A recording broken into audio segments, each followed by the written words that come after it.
QS தரவரிசை ஆசியாவில் Chennai IIT 70வது இடம். ஸோ இந்த டாபிக் பார்த்தீங்கன்னா குரூப் 1 மெயின் சிலபஸில் பேப்பர் 3ல இந்தியா அண்ட் வேர்ல்டில் வந்து கவர் ஆகும்.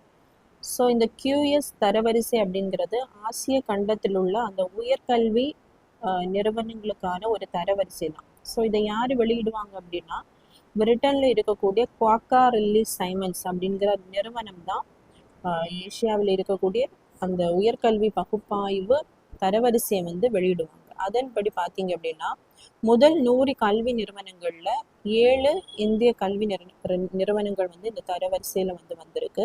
நெக்ஸ்ட் 200ல பார்த்தீங்கன்னா 20 கல்வி நிறுவனங்களும் 500ல பார்த்தீங்கன்னா 66 கல்வி நிறுவனங்களும் இந்த தரவரிசையில வந்து வந்திருக்கு. ஸோ லாஸ்ட் இயர்ல கம்பேர் பண்ணும்போது 36 இந்தியாவில் உள்ள கல்வி நிறுவனங்கள் வந்து முன்னேற்றம் அடைந்திருக்கு. 16 கல்வி நிறுவனங்கள் அதே இடத்திலும் 105 கல்வி நிறுவனங்கள் வந்து கொஞ்சம் சரிவு வந்து கண்டிருக்கு. ஸோ இதில் இந்த தரவரிசையின்படி ஆசிய கண்டத்தில் வந்து அதிக முனைவர் பட்டம் பெற்ற நாடுகளில் வந்து இந்தியா முதல் இடத்தை வந்து பெற்றிருக்கு.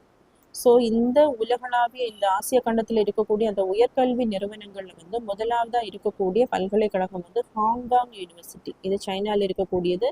அடுத்தபடியாகவும் பெய்ஜிங்கில் இருக்கக்கூடிய பீக்கிங் யூனிவர்சிட்டி, இதுவுமே சீனா தலைநகர் பெய்ஜிங்கில் தான் இருக்குது. நெக்ஸ்ட் இருக்கக்கூடியது பார்த்தீங்கன்னா நான்யாங், இது இருக்கக்கூடிய நாடு பார்த்தீங்கன்னா சிங்கப்பூர். 5வதாக இருக்கக்கூடியது சைனாவில் இருக்கக்கூடிய ஃபுடான் யூனிவர்சிட்டி.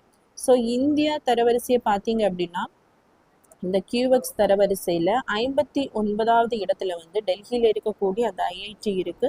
70வது இடத்துல வந்து சென்னை ஐஐடியும் 71வது இடத்துல வந்து மும்பை ஐஐடியும் இடம்பெற்றிருக்கு. நெக்ஸ்ட் பார்த்தீங்கன்னா கான்பூர் மற்றும் கோரக்பூரில் இருக்கக்கூடிய அந்த ஐஐடிஸ் வந்து 77வது இடத்தை வந்து பெற்றிருக்கு. சத்யபாமா யூனிவர்சிட்டி பார்த்தீங்கன்னா 111 இடங்கள் முன்னேறி 262வது இடத்தை வந்து இந்த தரவரிசை, அதாவது குவாக்கா ரில்லி சைமன்ஸ் அப்படிங்கிற அந்த QS தரவரிசை வந்து தரவரிசையில் 262வது இடத்தை வந்து பெற்றிருக்கு.